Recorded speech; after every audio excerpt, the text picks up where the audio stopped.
المرسلين وعلى آله الطيبين الطاهرين وعلى سائر الصحابة والتابعين وعلى سائر الأولياء الله تعالى عليهم أجمعين، خصوصا على صاحب الوقت قيوم الزمان محبوب السبحان سيدنا ومرشدنا وحبيبنا وحبيب الرحمن حضرت سيف الرحمن وعلى سائر السالكين. أما بعد، قال الله تبارك وتعالى في القرآن المجيد والفرقان الحميد: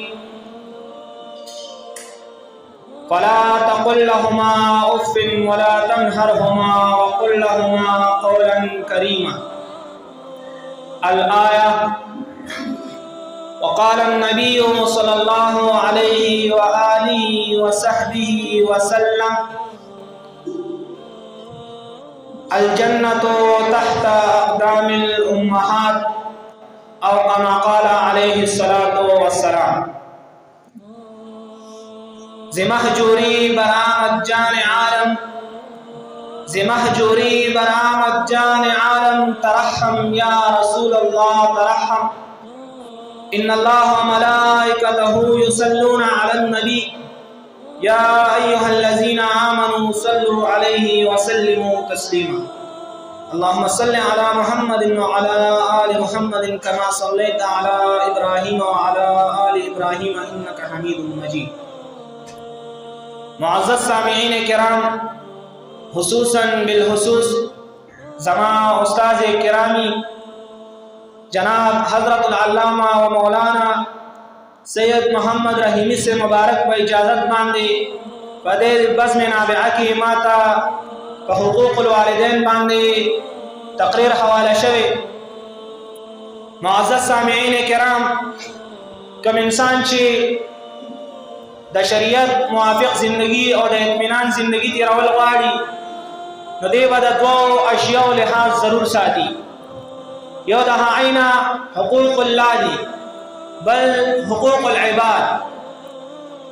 حقوق الله ها دي که انسان په دې کې سکوتاهي او خطا د دې کې وشي او دا انسان د الٰه العالمین نه په سچه باندې توبه وباسي، الٰه العالمین به د دا توبه قبوله کړي او دې ممات کی.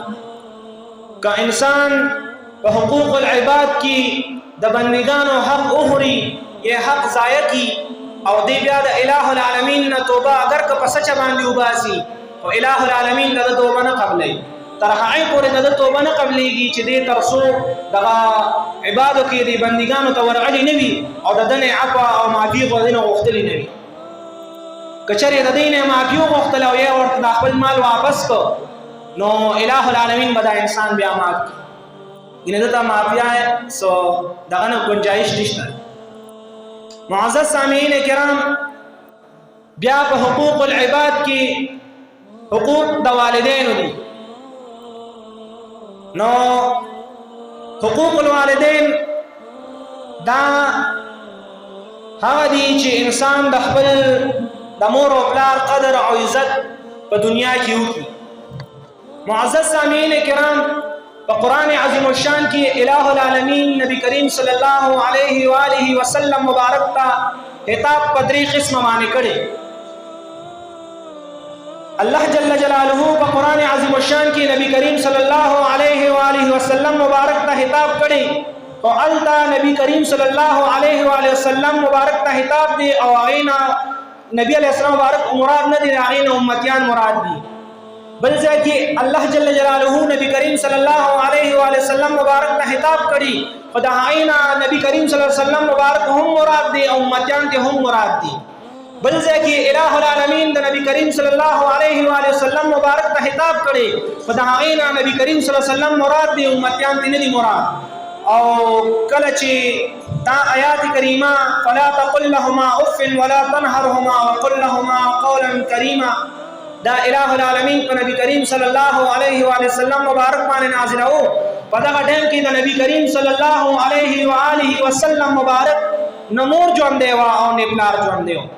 نو معلومیږي دا چې نبی کریم صلی الله علیه وسلم مبارک ته خطاب دی، خو نبی کریم صلی الله علیه وسلم مبارک د دې نه مراد نه دی بلکې د دې نه امتیان مراد دي. نو معزز سامعین کرام، په قرآن عظیم الشان کې په دې آیات کریمه کې الہ العالمین په درې ځایه کې حکم لګولی.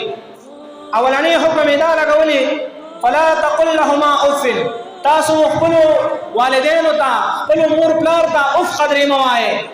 نو د دې دا مطلب نه که یو انسان چې دی خپل مور او پلار ته اف قدرې نه وایي او بل ورپسې لرګي ورپسې رالي کوتک ورپسې رالي په څپېړو سوک باندې وهي خو اف قدرې دې ورته نه وایي. نه، د دې دا مطلب دی چې د مور او پلار ته اف قدرې مه وایه بلکې د مور او پلار د ناراضه کولو کوشش مه کوه.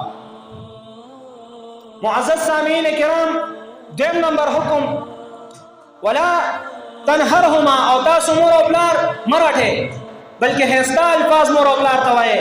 او دریم نمبر حکم په قرآن عظیم الشان کې دا ورته شوي وقل لهما قولا کریما، او تاسو مور او پلار ته ښایسته انداز کې ښکلې خبرې خوږې خبرې مور او پلار ته کوئ او د مور او پلار د راضي کولو کوشش کوئ. معزز سامعین کرامو، که تاسو وایئ چې مور او پلار خدمت یو انسان کوي نو دته پې څه ملاویږي؟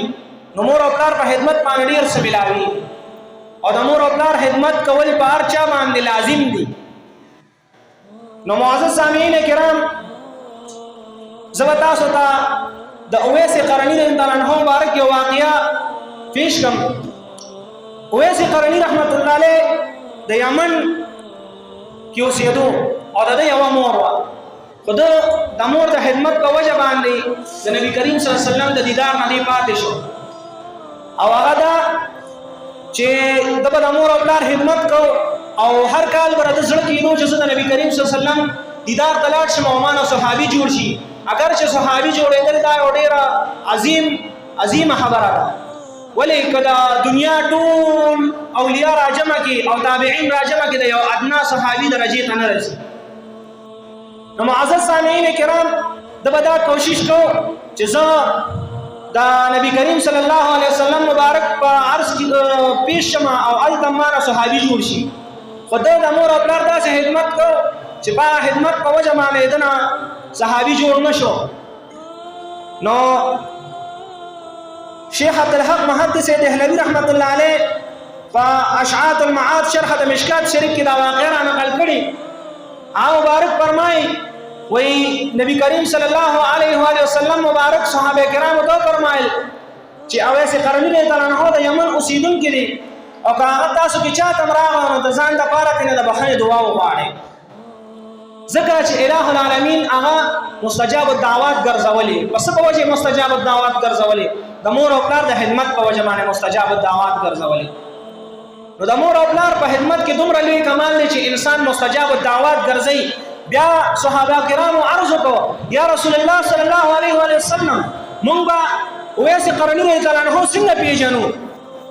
نو صحابه کرامو ته عرض وکړو، نبی کریم صلی الله علیه وسلم مبارک ورته فرمایي وی د ده په بدن کې د برګي مرض دی او د درهم په مقدار به د ده په وجود کې دا مرض پاتې شوی په وجه د دې چې د الہ العالمین ته سوال کړو چې الہ ماته دا مرض رانه ختم کا.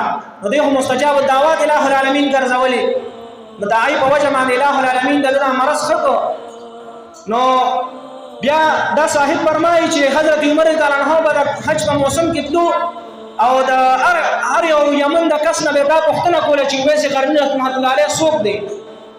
نو هغې به حتی چې د 11 کرتې حج د شریف ته لاړ او هلته یې وفرمایل خلکو ته چې اویس قرني رحمت الله علیه څوک دی؟